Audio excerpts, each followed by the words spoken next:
I'm Jessie. I am an artist. I'm still getting comfortable learning to say that and feel that and accept that. I feel imposter syndrome strong, and I like to paint and draw. Those are the two things that I like to do the most. In recent times, I have been more drawn to sensory art, and I think that's come from working with children. And I think I used to be, I still am, the biggest perfectionist I know. And working with kids has helped me kind of break that barrier. And I'm gonna start over. I've been saying way too much. When I'm cold inside, you are warm and bright. You know you are so good for me, yeah. With your child's eyes, you are more than you see.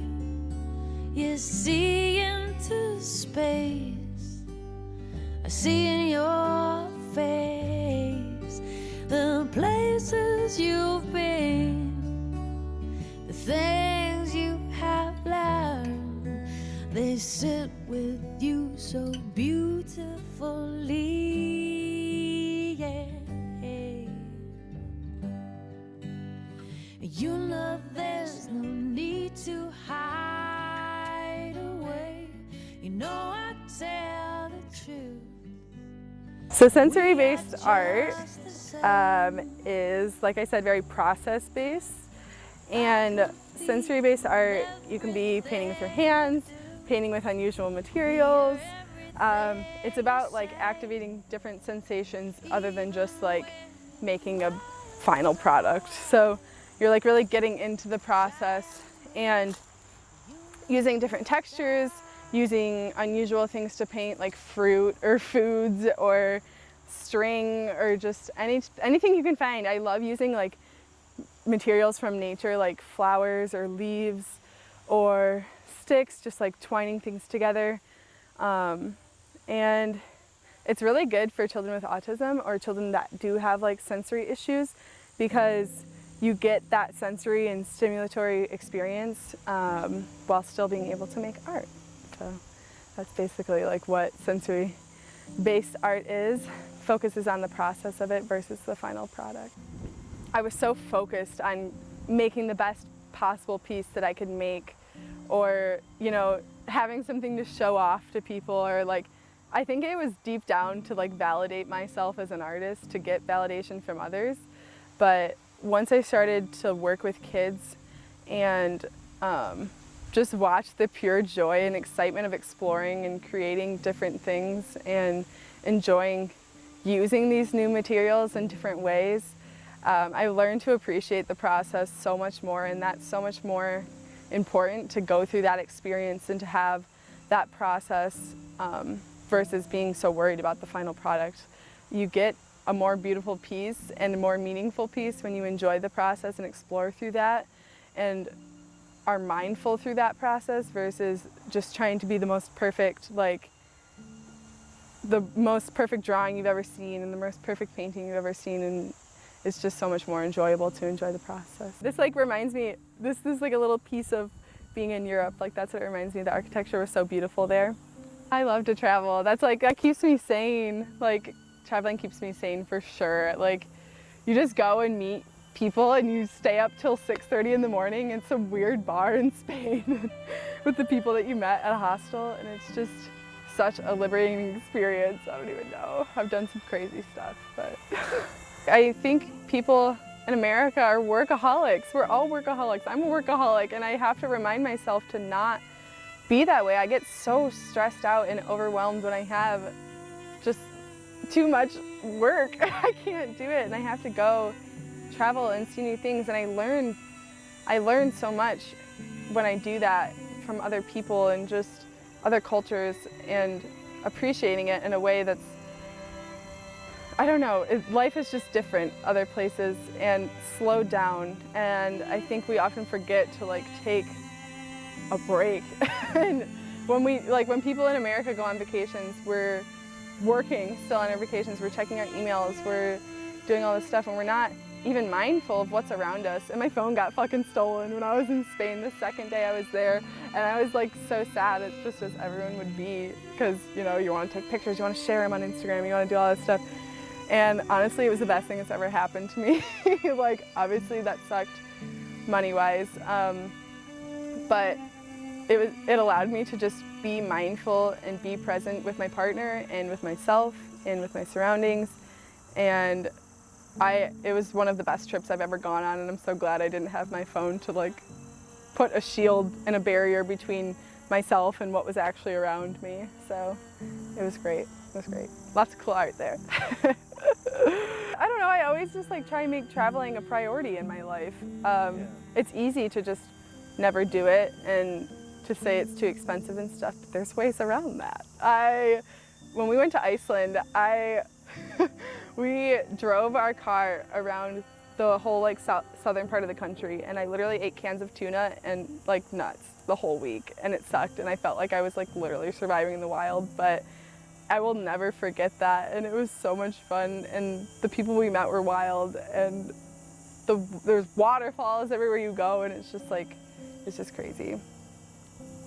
So yeah, traveling is just always a priority of mine. It's crazy though, being in a different culture, it makes you realize a lot about like the society that you live in now, and just like being in a different country and not being able to speak their native language. It feels very isolating and very scary, and I can definitely like empathize with people here now that don't speak English, and I feel like people here just like get so mad about that, but it's hard. It's not easy. So, but yeah, there's great art there. Gaudi was like the famous architect that was there, and he had this beautiful like park that he had built with it's like a contrast, like a juxtaposition between very natural, organic looking structures, and on the top there would be like some crazy mosaic ball of like beautifulness. I don't even know, but it was just so amazing to see. And like the fact that that stuff was built and created such a long time ago is just like absolutely insane to me. My big plan in life is I want to become a speech language pathologist and incorporate art into my practice, and I want to do that by like providing, I think working in the job that I have right now doing behavioral therapy for children with autism, like I feel like I don't like so much putting demands on the children as much as I would want to be that safe space or be that place where they can explore and create and like express themselves in unique ways. And so I think my biggest like dream in life is to be a speech pathologist, practice for a while, do that, and then eventually like when I'm established enough or I have enough experience and like financially and stuff, I can open up my own studio for children with special needs and have it as a safe space where they can come and explore. So Snozlearn Room is a room, it's to explore and relax is basically like what it is. It's like a sensory-based room, so I talked about sensory art and why I like that. So it's these like magical rooms that have lots of different lights and textured things. They have lots of comfy chairs, and it's like the coolest thing I've ever seen. It's like something out of a dream or like a children's book or something like that. And they're designed for children with special needs to come and relax and, you know, have that sensory experience that they need to have. And so I'd love to like have a room like that and have an art studio with natural materials and things that are safe to eat, because a lot of children put things in their mouths or stuff like that, and they can get sick from touching all that different stuff. And so having stuff that's safe for children to use but also explore themselves like is really my end goal and dream to have. So I would love to do something like that. I just love being around kids. Like I feel like I learn so much from them and learn so much about myself and so much about the world and how we interact with one another from kids. They're just so like authentic with themselves, and they like aren't afraid to create and be who they are, and they haven't like got to that stage yet where they're told, no, you're not good enough, or, you know, so they're just like really exploring and raw in what they like to do, and inspiring and makes you want to be that way and remind yourself to be childlike. And I think we should like always keep that with us as we grow older. I definitely gain inspiration from the relationships that I have, from people around me, from nature, from just being out in an open space, talking to people. I definitely like struggle to gain inspiration just from my own head and just like that kind of stuff, but like being out and experiencing things and traveling and seeing new spaces and stuff like that is like definitely where I get inspiration from.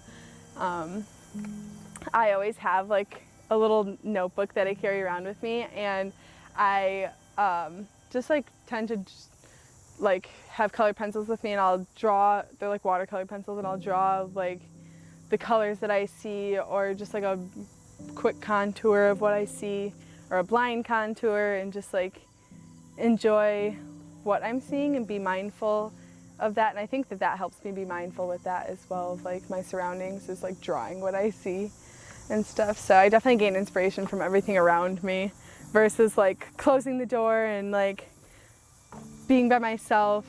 I'm so inspired by other people and my relationships with them.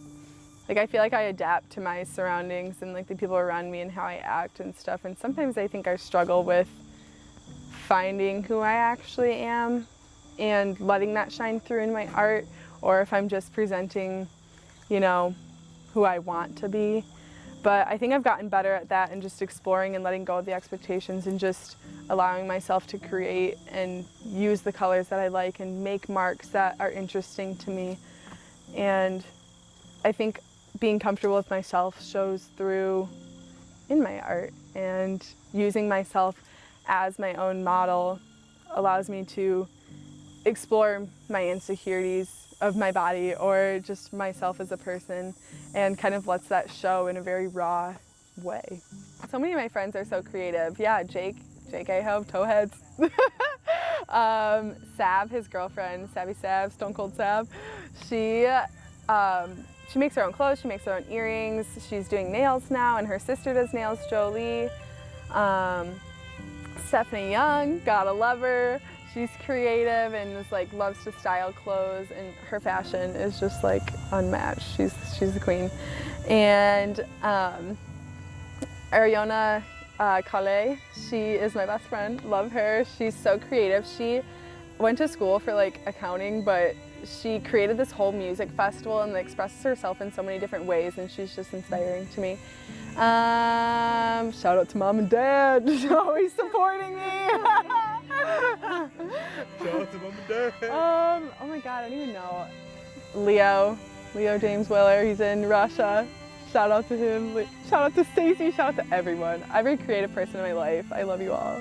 You are the reason why I am the person I am. And thank you. I don't know who else. There's got to be so many other people. If I'm forgetting you, I love you. I hope people take from my art, or just from me as an artist, is to use art as like a healing space and a safe space and a creative space to just explore themselves and be kind to themselves and know that it's okay, and it doesn't have to be the most perfect thing you've ever created, that you just are enjoying the process of it. Let go of the judgment you have within yourself about yourself, and know that it's okay to have those low moments and to live through those low moments and feel through those things, because that is where the most growth happens. That's where you're going to find yourself in your creative vision and where you feel comfortable expressing yourself. And so I think mindfulness and taking care of yourself, taking a break, letting yourself explore your feelings is where you're really gonna thrive. Just be kind to yourself. That's all. Yes. Live in the low moments. That's where the growth happens.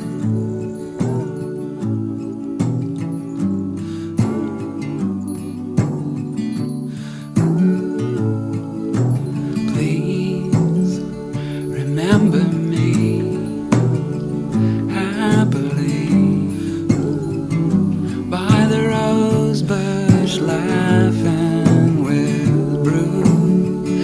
is on my chin. The time when we counted every black car passing your house beneath the hill, and up until someone caught us in the kitchen with maps, a mountain range, a piggy bank, a vision to remove dimension. But please remember me fondly. I heard from someone you're still pretty, and then they went on to say that the pearly gates has some eloquent graffiti like we'll meet again, and fuck the man,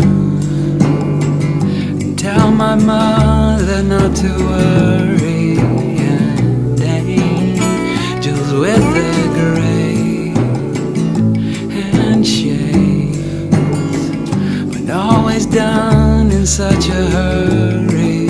And please remember me that Halloween, making fools of all the neighbors, our faces painted white. By midnight we'd forgotten one another, and when the morning came I was ashamed. Only now it seems so silly